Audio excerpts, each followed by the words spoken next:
বাইরে ভাই এই ভর্তা রেসিপির লগে অন্য কিছু তুলনা দেওয়া নিয়ে যাইতো না। যেদিন ঘরের ভিতরে ভর্তা বানায় ওই দিন সবাই এক প্লেটের জায়গায় 2 প্লেট ভাত লয়। তো গাইস আসসালামু আলাইকুম, সবাই কেমন আছেন? আশা করি সবাই ভালো আছেন, আপনাদের দোয়ায় আমিও ভালো আছি। ভর্তাগুলো কিন্তু বানাতে অনেক সহজ, কিন্তু খাইতে অনেক মজা, পরে বুঝবেন সাজা। তো যাই হোক গাইস, এখানে ভর্তা বানানোর জন্য সব রকমের উপকরণগুলো নিয়ে নিলাম।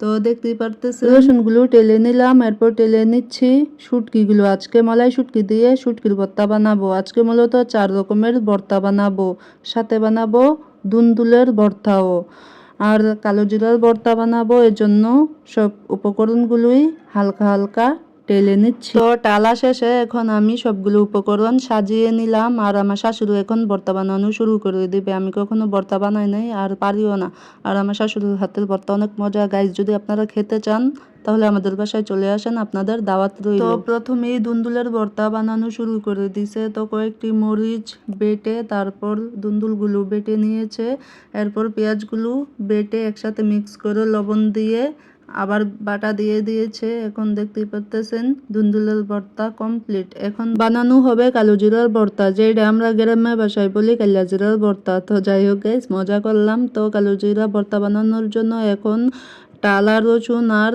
মরিচগুলো বেটে নিল, এরপর বেটে নিল কালো জিরাগুলো। এখন পেঁয়াজ আর ধনিয়া পাতা দিয়ে বেটে লাস্ট ফিনিশিং একটু বেটে নিয়ে কমপ্লিট করলো কালো জিরার ভর্তা। এখন বানানো হবে শুটকির ভর্তা, আমার প্রিয় একটি ভর্তা রেসিপি শুটকির ভর্তা, যেটা আমরা বলি ফুটকি। তো গাইস, খালি মজা করতে ইচ্ছা করে। যাই হোক, তো কি সুন্দর করে মরিচগুলো বেটে নিল দেখতেই পারতেছেন, এরপর বেটে নিচ্ছে শুটকিগুলো, এরপর রসুনগুলো বেটে নিচ্ছে, এর সাথে বেটে নিচ্ছে পেঁয়াজগুলো, এরপর ধনিয়া পাতার সাথে লবণ দিয়ে বেটে নিল। কি সুন্দর দেখাচ্ছে যে গাইস, খুবই লোভনীয়। কে কে খাবেন চলে আসেন, জাস্ট খালি চলে আসেন গাইস, খুবই মজা হয়েছে। এরপরের দিন পেটের সমস্যায় ভুগছিলাম গাইস। যাই হোক, তো শুটকির ভর্তাও বানানো কমপ্লিট। এরপর আমার শাশুড়িকে বললাম পাটা পোচা ভাত খামু মা।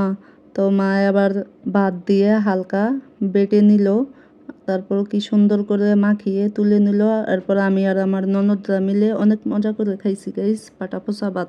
কে কে পাটা পোচা ভাত পছন্দ করেন কমেন্টে বলবেন। এরপর সবশেষে বানানো হচ্ছে সরিষার ভর্তা। তো সরিষার ভর্তা আমি খাই না গাইস, যেই ধাক লাগে, অথচ আমার বকে খাওয়ার জন্য ঠান্ডার জন্য অনেক ভালো।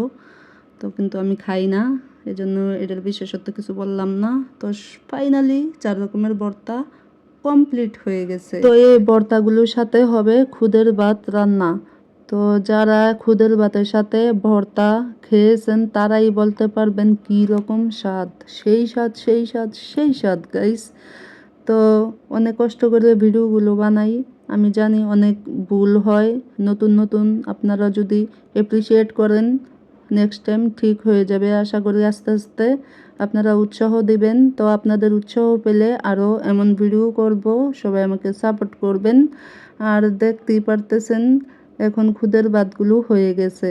গাইস, যদি এমন খাবার খেতে চান আমাদের বাসায় চলে আসবেন, রান্না করে খাওয়াবো। ঠিক আছে গাইস, তো ভালো থাকবেন, আল্লাহ হাফেজ। তো সমালোচনা কইরেন না গাইস, সমালোচনা করা ভালো না গাইস।